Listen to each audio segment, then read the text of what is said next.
friends. Well, I have a purchase here that does not look like much, but hopefully it will look great when I am done. When I was looking at some older Coach catalogs, I was looking at one from 1999, and they had this bag in there, and I have never seen it before or heard of it. And this was called the Coach Mimosa Zip bag. It's a crossbody, and this one is from 1996, but it was in the 1999 catalog, and I'll try and post a picture of it here. But I fell in love with it. I thought it was so cute in this tan color, and I guess this one was camel with the nickel hardware, and I love that combination. But I don't really have that many bags from this era, and so I thought I would try this out. I got this off eBay, and it was a very good deal, trust me, but it was needing some work. So I thought I would just show you kind of how I rehab it as I go along. The seller did not wrap it well at all. It was just basically put in a plastic bag. No padding at all, just in a plastic bag, and it just arrived. So it is smushed. It's not dirty like I thought it would be. I am gonna clean it in spots, but I really do like the logo here. I think that's really understated, definitely of the times and the right before the year 2000. It's just very modern looking. There isn't a lot to this bag, but it is really, really cute. The strap is incredibly lightweight, but there are some little frayed stitches around, not necessarily popped stitches, but I'm going to show you how I get rid of those too. There are no feet, and has a zipper, and I like the interior because it's got a really super thick pocket here. The leather on the pocket for some reason feels even thicker than the outside of the bag. It's a really nice nice thing. But here's the creed. This is made in the United States, 1996. That's what that 6 means, and it's number 9138. So I know when I was searching for these, I didn't find a lot under just Mimosa, so I had to put in the code 9138. And they also had another really cute bag about the same size. It was, I think, a little bit smaller. It was called the Martini flap bag, and that was 9140. So that's something else to look at. But when I was looking at the pictures, I could tell that there were some stray little threads around, and I wasn't sure if there would be popped stitches, but they are not, luckily. So I'm going to show you what I do. Hopefully this goes well. I just have this little Jet Pro burner that that I got from Amazon a few years ago. It's just a little like a USB little burner. See that? So it's easier to do on bags. It's not going to you know, be a big flame that you have to worry about. But when you burn back these little pieces, be careful not to get to the leather. But see, it just burns it down, and it makes like a little kind of a protective sealed ball so it doesn't unravel further. So I have done this to my Louis Vuitton bags that had some thread issues. I'm pretty comfortable with it, but this makes it a lot easier than using a regular lighter. That's kind of scary, and I'm kind of a klutz, so I don't like doing it that way. But you want to make sure that you kind of bend the bag away from the little piece that you're trying to burn off as much as possible. This one's going to be kind of difficult because it's on the bottom there, but I will try. There we go. Now, if it starts to go like that one did, and it starts going towards the leather, you can just put it out with your finger. It's not going to hurt you. So I got that. I think there were some more. I like to do this before I clean the bag, just because I don't want my cleaning to be unraveling anymore. But this is just like a spare little string that came out. It's all stitched in, luckily, so no worries there. I just don't want to get the leather accidentally. So I try and flick it up as much as possible. Good little, sometimes it takes a couple little burns to get it down.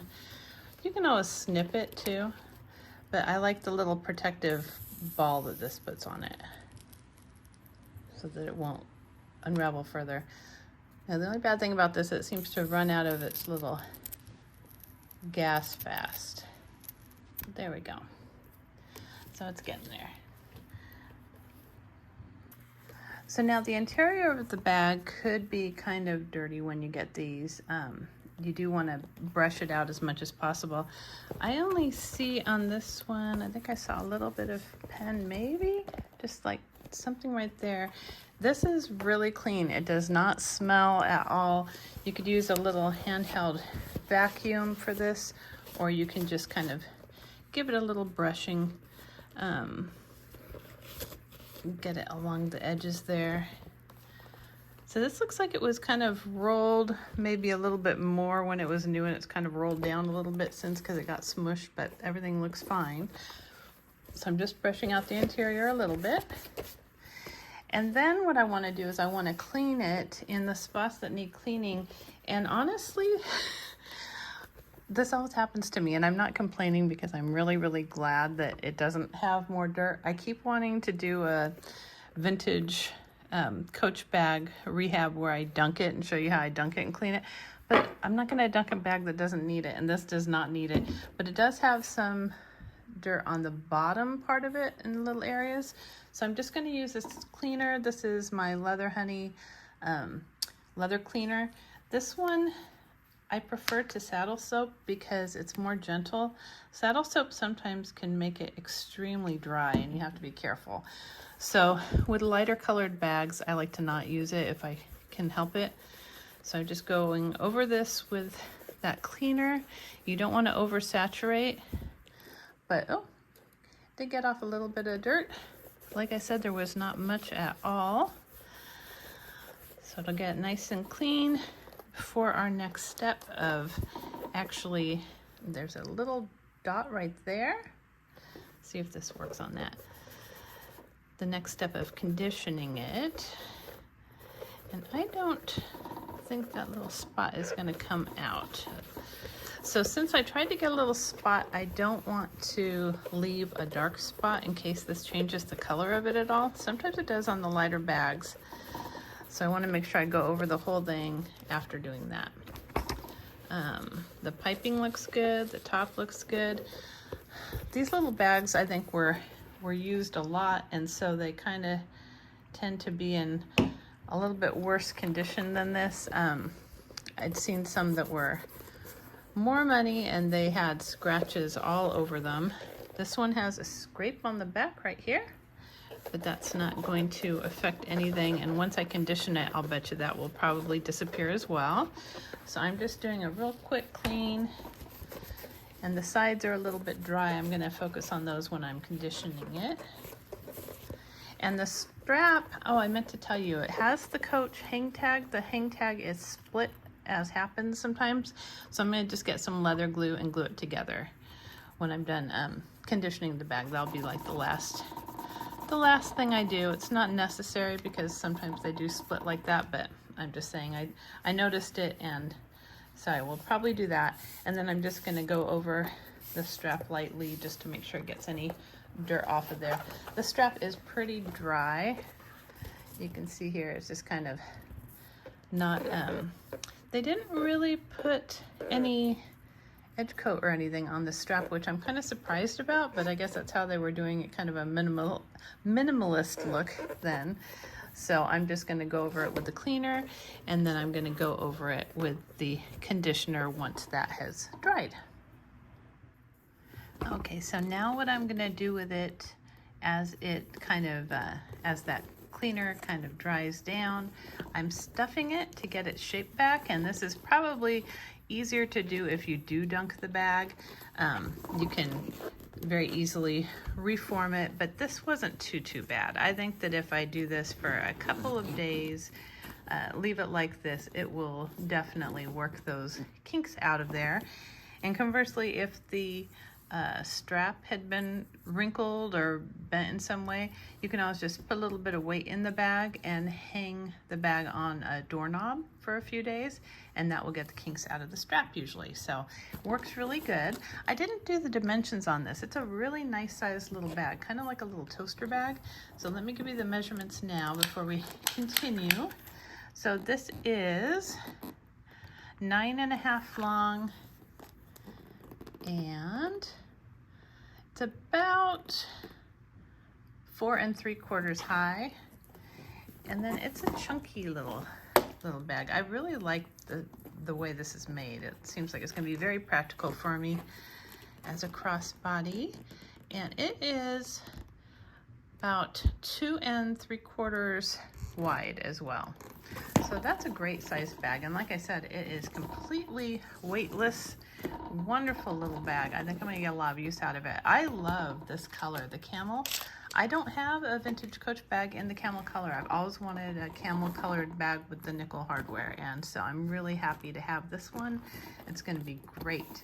So what I do next, and I'm not going to touch the bottom because that's still drying, but everything else is dried. I'm going to use my favorite. I have lots of different leather conditioners. I've got the Coach brand one, which I always liked a lot, but this is my all-time favorite, Lexol all leather conditioner. This is step 2, and I just get this one off of Amazon.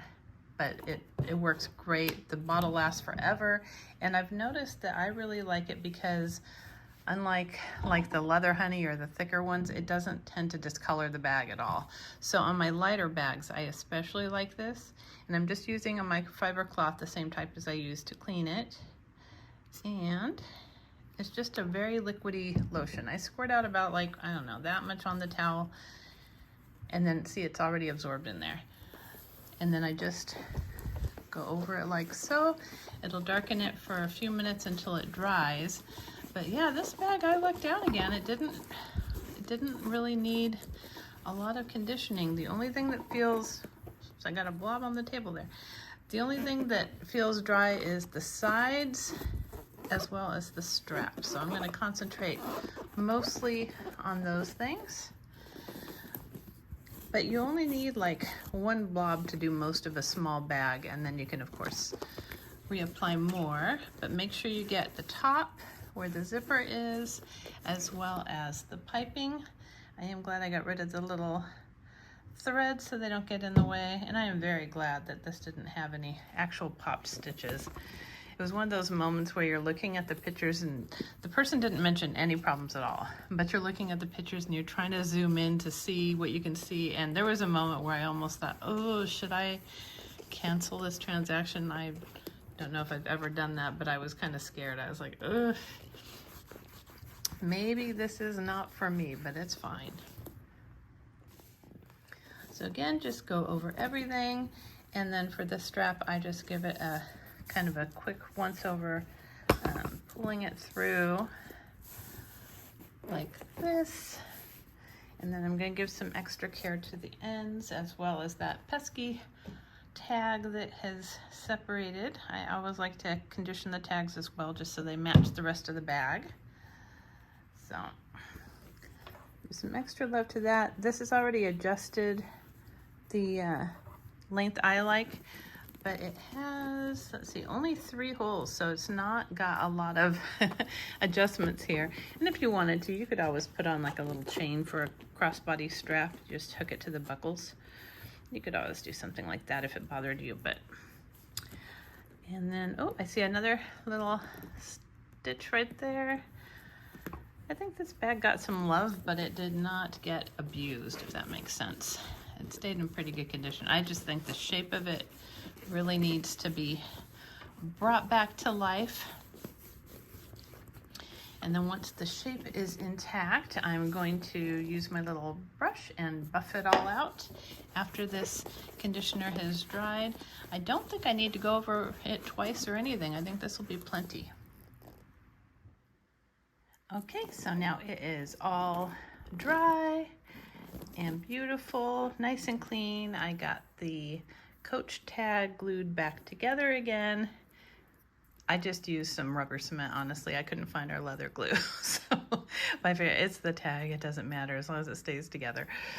But then I just take this little brush. People do use these type of brushes, but this is stiffer, and to me this is more good for knocking off dirt on a suede bag or something.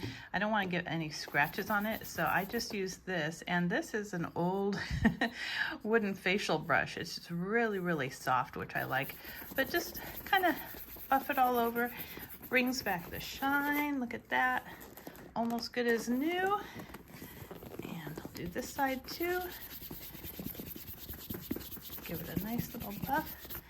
And that turned out to be a really pretty little bag. There's not a lot of rehab that had to be done. It still has a little black mark of something right there, but not noticeable at all. I really like this little bag. So again, this was the Mimosa zip bag. And at the time in the ad that I showed you, I think it was $128. And then they had two other styles. They had a flat bag that was the martini, and then they also had another kind of a longer bag that was called the Bellini. So those are kind of fun names for the time, but yeah, I got this around $50, so I think it is very much worth it, and I will look forward to using it. I hope you enjoyed this little bag rehab video, and if you did, please give it a thumbs up and subscribe. Until next time.